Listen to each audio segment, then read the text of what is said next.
नमस्कार बच्चों, Neelkanth coaching classes में आपका स्वागत है। कल की क्लास में हम लोगों ने परिमेय अपरिमेय संख्याओं के बारे में शुरुआत कर दी थी। आज हम उसी क्रम में आगे बात करते हैं। देखिए, ध्यान दीजिए, हमने ये बताया था कि जो वास्तविक संख्याएं होती हैं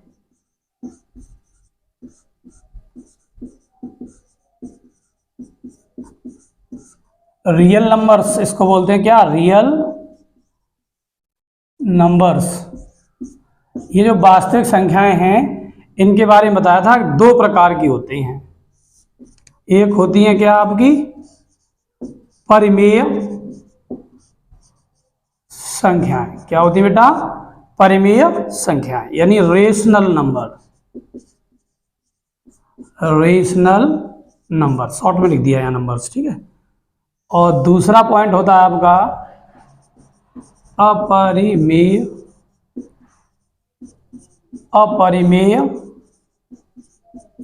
संख्याएं। इनको बोलते हैं इरेशनल नंबर्स। क्या बोलते हैं? Irrational numbers. ठीक है, यहां तक हम लोग क्लियर कर चुके थे। अब हम लोग बात करेंगे परिमेय और अपरिमेय संख्याओं के बारे में कि परिमेय संख्याएं क्या होती हैं और अपरिमेय संख्याएं क्या होती हैं। तो कल हम लोग एक बात कर चुके थे, हम थोड़ा सा वहीं से रिपीट कराए दे रहे हैं कि परिमेय संख्याएं क्या होती हैं। जो P/Q के रूप में लिखी जा सके। क्या होती हैं? जो P/Q के रूप में लिखी जा सके। दूसरा पॉइंट होता है Q is not equals to 0, यानी Q का मान 0 नहीं होना चाहिए। P 0 हो जाए कोई प्रॉब्लम नहीं, लेकिन Q का मान कभी भी 0 नहीं होना चाहिए। इसका थर्ड पॉइंट है P/Q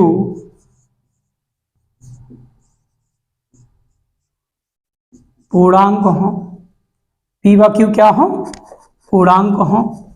इसी क्रम में हम आगे बात करेंगे। चौथा पॉइंट है P/Q में कोई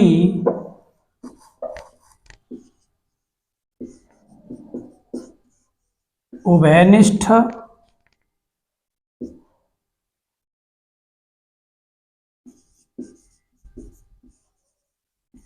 गुणनखंड ना हो। P/Q के रूप में लिखी जा सके, जहां Q नॉट इक्वल्स टू 0 होना चाहिए, यानी Q का मान कभी भी 0 नहीं होना चाहिए। और PQ क्या है? दोनों ही पूर्णांक के फॉर्म में होने चाहिए, ठीक है। और P और Q में कोई भी उभयनिष्ठ गुणनखंड ना हो। तो इन चार प्रॉपर्टी को होल्ड करने वाली सभी संख्याएं क्या कहलाती हैं? परिमेय संख्याएं। क्या कहलाती हैं बेटा? परिमेय संख्याएं। तो ये कल वाली क्लास में भी इतना हमने क्लियर करा दिया था, लेकिन आपकी जानकारी के लिए क्लास से क्लास को जोड़ने के लिए हमने ये दोबारा से रिवाइंड कर दिया है। चलिए, इसको अगर जिन बच्चों ने नोट नहीं किया हो तो वो इसको एक बार नोट कर लें, फिर हम आगे इनके एग्जाम्पल्स की बात करते हैं। नोट कर लीजिए।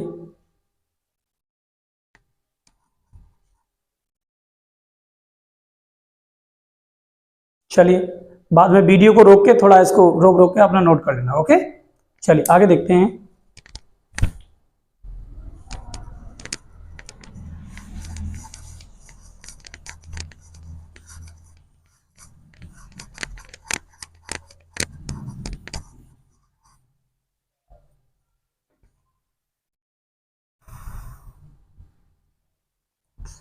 अब इनके उदाहरण की बात करते हैं हम लोग, एग्जाम्पल्स देखते हैं इसके। एग्जाम्पल में जैसे 2, 3, 4, -5, -7 इस तरीके की संख्या है।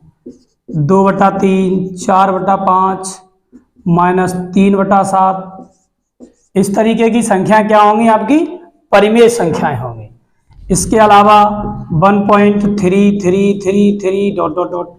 इस तरीके की संख्याएं 6.67676767 इस तरीके से यदि कोई संख्याएं आ रही हैं तो ऐसी सभी संख्याएं क्या कहलाएंगी? परिमेय संख्याएं। समझने का प्रयास करें। 2 3 4 चाहे संख्या प्लस की हो या माइनस की हो वो परिमेय संख्या कहलाएगी। 2 3 4 5 7 इस तरीके माइनस में भी ये सभी संख्या क्या है? परिमेय, क्योंकि इनको हम p बट्टे q के फॉर्म में लिख सकते हैं। क्योंकि किसी भी संख्या के अपॉन में यदि आप 1 लिख दोगे तो उस संख्या के मान पर कोई प्रभाव पड़ेगा? नहीं पड़ेगा। तो जब प्रभाव नहीं पड़ेगा तो ऐसी सभी संख्या क्या कहलाएंगी? परिमेय संख्या। यहाँ देखो 2/3 4/5 माइनस के 3/7 ये p बट्टे q के फॉर्म में लिखी हैं, जहां q का मान 0 नहीं है। तो ऐसी सभी संख्या क्या कहलाएंगी? परिमेय संख्याएं। दशमलव में कोई संख्या परिमेय संख्या कब होगी? दशमलव में परिमेय संख्या तब होगी जब दशमलव के बाद वो संख्या बार बार रिपीट करे, यानी अंकों की पुनरावृत्ति हो रही हो या दशमलव के बाद संख्याओं की पुनरावृत्ति हो रही हो। जैसे 3 3 3 7 6 7 6 7, ठीक है, ये 67 67 67 67 बार बार यही संख्या रिपीट हो रही है ना। तो इसीलिए इस तरीके की सभी संख्याएं क्या कहलाती हैं? परिमेय संख्याएं। क्या कहलाती हैं? परिमेय संख्याएं। चलिए नोट कर लीजिए इसको।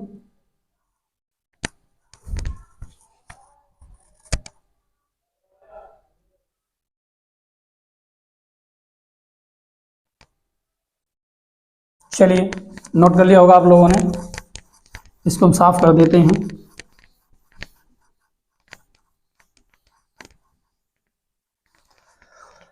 अब हम बात करते हैं अपरिमेय संख्याओं की। तो अपरिमेय संख्याओं में देखिए क्या है। अपरिमेय का सबसे पहले हम ये समझेंगे अपरिमेय का शाब्दिक अर्थ क्या है। परिमेय का शाब्दिक अर्थ होता है निश्चित। क्या होता है इसका अर्थ? निश्चित।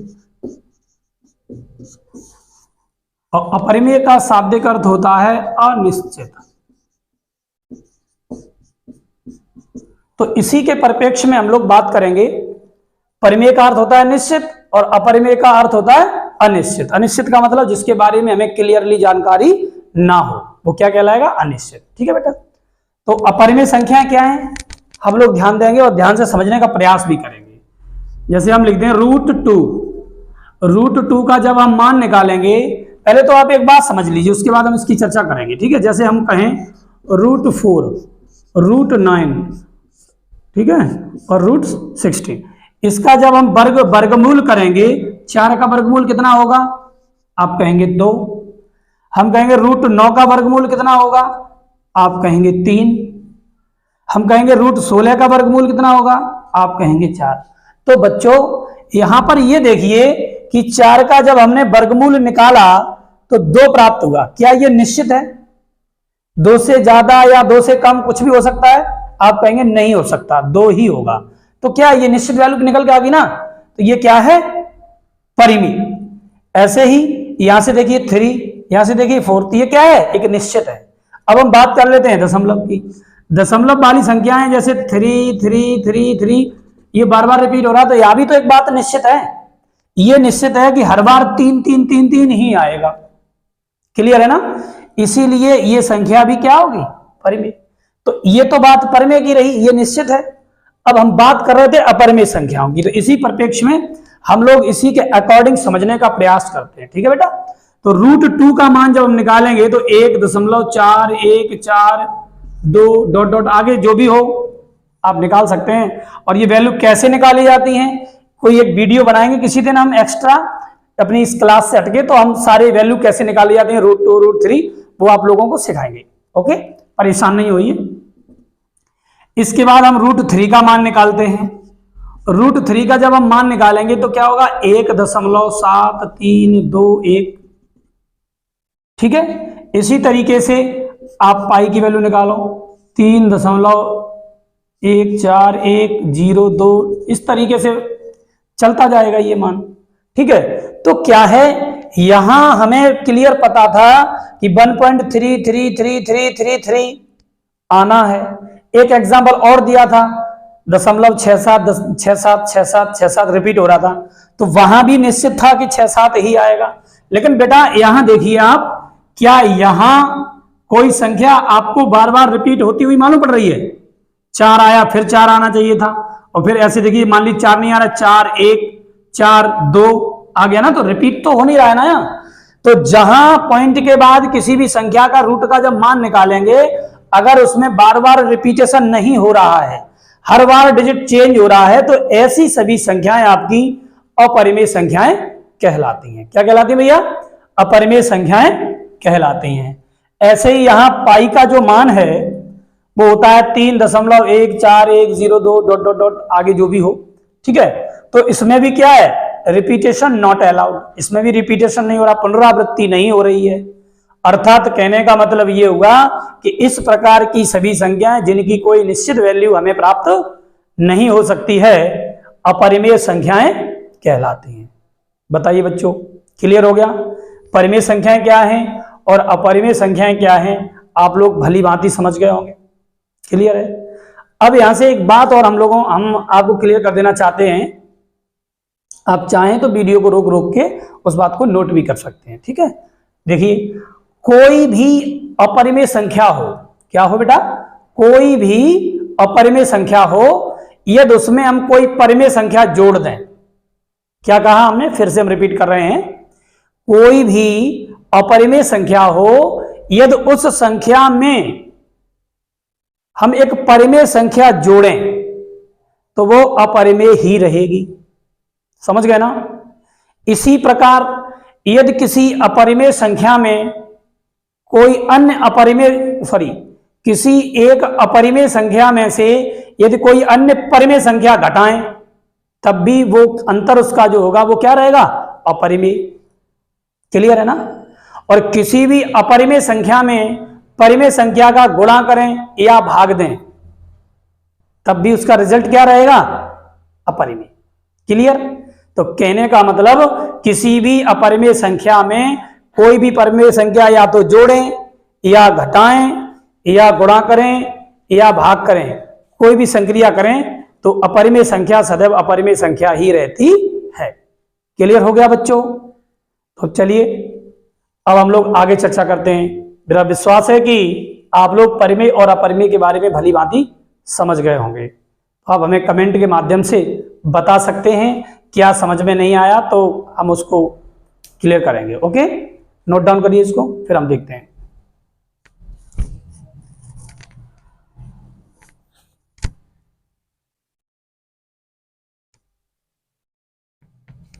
चलिए बच्चों, आपने नोट कर लिया होगा। अब हम लोग इसको साफ करते हैं यहां से। अगर नोट करने में आप लोगों को प्रॉब्लम आ रही हो तो आप क्या है, वीडियो को रोक रोक के आराम से नोट कर लें। जब आपकी नोट्स पे हो जाएगा सारी चीजों को, फिर एक साथ आप पढ़ सकोगे। ये ध्यान रखें, नोट्स जरूर बनाएं इसका, क्योंकि इसको जो भी क्लासेस रहेंगी ना आपकी, वो हम बीच में छोड़ने वाले नहीं है। पूरा कोर्स आपका क्रमबद्ध तरीके से कंप्लीट कराएंगे। ऐसे बच्चे जो बेचारे कोचिंग नहीं पढ़ पा रहे हैं, कहीं किसी कारणवश पैसों की प्रॉब्लम हो या समय का अभाव हो, तो वो बिल्कुल भी घबराएं नहीं। हमारे चैनल पर सारे वीडियोस उपलब्ध रहेंगे, तो आप लोग देखते रहिए। चलिए अब हम लोग ध्यान देते हैं। हम लोगों ने वास्तविक और काल्पनिक संख्याओं के बारे में भी समझ लिया। वास्तविक संख्याएं परिमेय अपरिमेय संख्याएं होती हैं, वो भी हम दोनों समझ चुके हैं भली भांति। अब हम बात करते हैं परिमेय संख्याओं की। परिमेय संख्याएं इंग्लिश में बोलते हैं बेटा इसको रेशनल नंबर्स। ये नंबर्स हमने शॉर्ट में लिख दिया, ठीक है, आप लोग इसको समझते रहना। अब हम बात करते हैं परिमेय संख्याओं की। तो परिमेय संख्याएं कौन कौन सी हैं, इस चीज पर हम ध्यान केंद्रित करेंगे। ध्यान दीजिए, सम संख्याएं, सम संख्याएं ये क्या होती हैं? Even numbers. इवन नंबर्स हम बाद में पॉइंट वाइज को कराएंगे, तब हम इंग्लिश भी लिखते चलेंगे, ठीक है। अभी आप ऐसे नोट कर लीजिए। सम संख्याएं होती हैं, इसी के अंतर्गत आती हैं आपकी विषम संख्याएं। क्या आती है बेटा? विषम संख्याएं। इसी में आपकी आती हैं प्राकृत संख्याएं। क्या आती है बेटा? प्राकृत संख्याएं। प्राकृतिक संख्याओं के बाद आती हैं आपकी पूर्ण संख्याएं। पूर्ण संख्याएं। इसके बाद आती हैं आपकी संपूर्ण संख्याएं। बिल्कुल मत घबराइए, एक एक चीज, एक एक पॉइंट चैप्टर वाइज आपको क्लियर कराया जाएगा, सारे क्वेश्चन सॉल्व कराए जाएंगे, और बस क्लास थोड़ा कंटिन्यू अच्छे तरीके से चलने लगे, फिर क्या है होमवर्क भी दिया जाएगा आपको। चलिए, इसके बाद हम बात करते हैं भाज्य संख्याएं।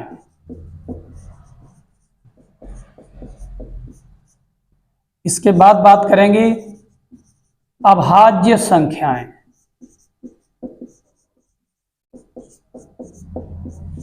अभाज्य संख्याएं, सम संख्याएं, विषम संख्याएं, प्राकृतिक संख्याएं, पूर्ण संख्याएं, संपूर्ण संख्याएं, भाज्य संख्याएं, अभाज्य संख्याएं।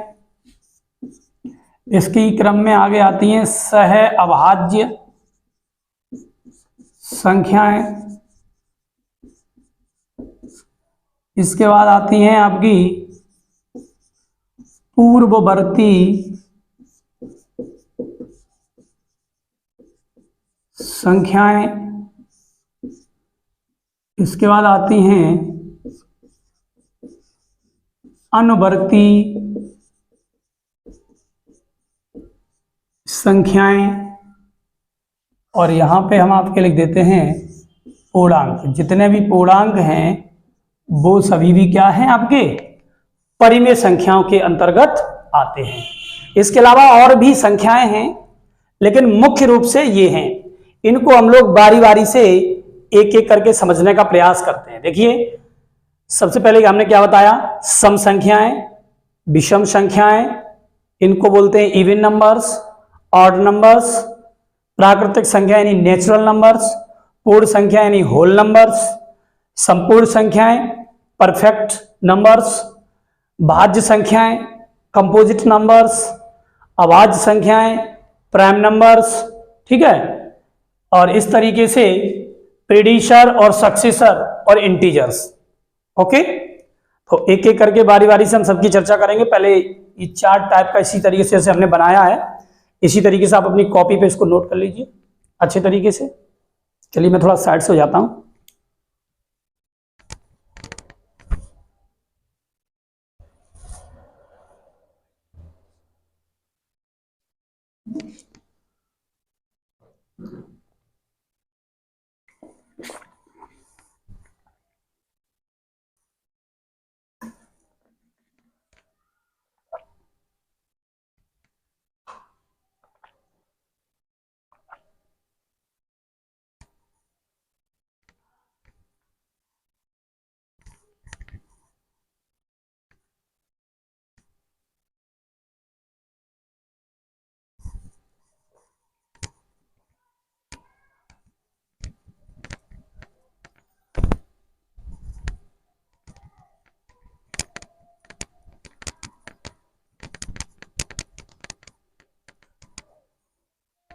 चलिए बच्चों, नोट कर लिया होगा आप लोगों ने, तो इसको हम पूरा हटा देते हैं यहां से, फिर इसके बाद हम लोग एक एक करके इसकी चर्चा करते हैं। ओके, ये कोने वाला शायद आपको दिख नहीं रहा होगा, तो यहां अनुवर्ती संख्याएं लिखा हुआ है। क्या लिखा हुआ है? अनुवर्ती संख्याएं। लिख लीजिए। इसकी बात कर रहा हूं मैं, ये जो कोने पे लिखा हुआ है अनु दिखाई दे रहा है, तो इसमें क्या है? अनुवर्ती संख्याएं है। ये क्या है?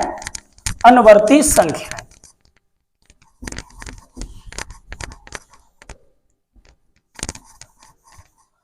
बोर्ड थोड़ा नया होने की वजह से थोड़ा इसको साफ करने में दिक्कत हो रही है। चलिए कोई बात नहीं, एडजस्ट किया जाएगा इसको भी।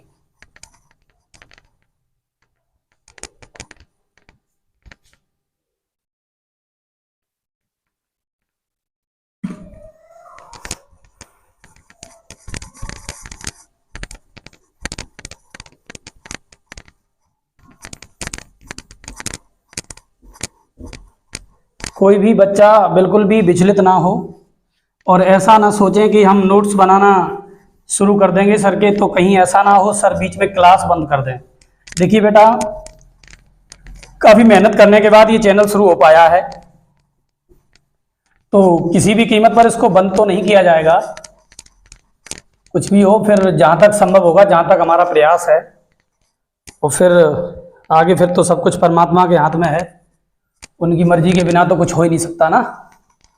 तो फिलहाल जब तक हमारा प्रयास रहेगा, इसको बंद नहीं किया जाएगा।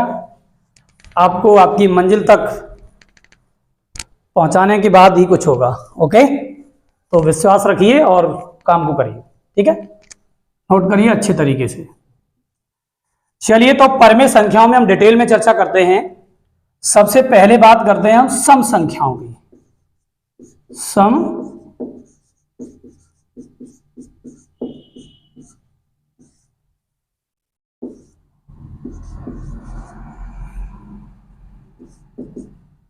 इवन नंबर्स, हम नंबर शॉर्ट में लिख रहे हैं बेटा, ठीक है। इवन नंबर्स, इवन नंबर्स के बारे में देखते हैं हम लोग क्या हैं। इवन नंबर्स क्या हैं? जो 2 से कट जाएं। जनरली आप डेफिनेशन क्या बोलते हैं?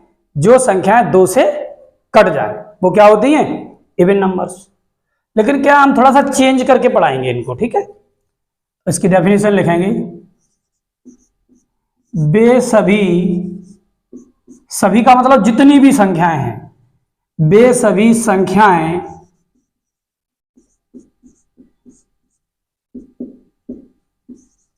जो 2 से, सॉरी इसको चेंज कर लो भाषा को थोड़ा, वे सभी संख्याएं जिन्हें 2 से वे सभी संख्याएं जिन्हें 2 से विभाजित करने पर कुछ भी शेष ना बचे,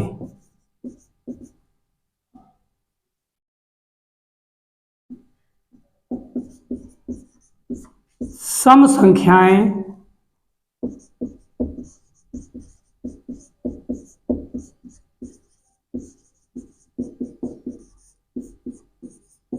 कहलाती हैं। क्लियर है? वे सभी संख्याएं जिन्हें 2 से विभाजित करने पर कुछ भी शेष ना बचे, सम संख्याएं कहलाती हैं। तो ये जो डेफिनेशन है अपने आप में कंप्लीट है, पूर्ण है, हर संख्या पर अप्लाई हो जाएगी। सम संख्याओं की जो भी कंडीशंस, प्रॉपर्टीज होती हैं वो सारी भी इसी से क्लियर हो जाएंगी। तो वे सभी संख्याएं जिन्हें 2 से विभाजित करने पर कुछ भी शेष ना बचे, सम संख्याएं कहलाती हैं। अगर इसी परिभाषा को हम गणितीय फॉर्म में लिखें तो कैसे लिखेंगे बेटा? जैसे हमने लिख दिया n कोई संख्या है और उसमें 2 से हमने क्या किया? डिवाइड, तो उसका रिमाइंडर कितना आएगा? रिमाइंडर मतलब शेष, रिमाइंडर मतलब शेष, ठीक।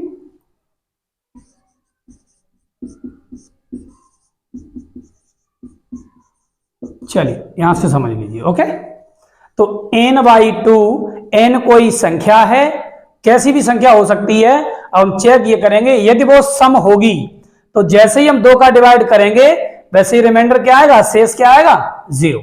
तो वो सभी संख्या क्या कहलाएंगी? सम। जैसे एग्जाम्पल के तौर पे देखते हैं बेटा,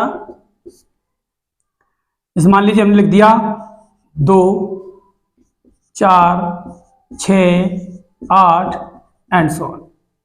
यही संख्या आपने अभी तक जनरली पढ़ी होंगी, लेकिन अब थोड़ा सा नया आप देखेंगे। 0, -2, -4, -6, -8। देखिए ये सभी संख्याएं क्या होंगी आपकी? सम। अरे भाई, संख्याएं धनात्मक भी होती हैं और ऋणात्मक भी होती हैं।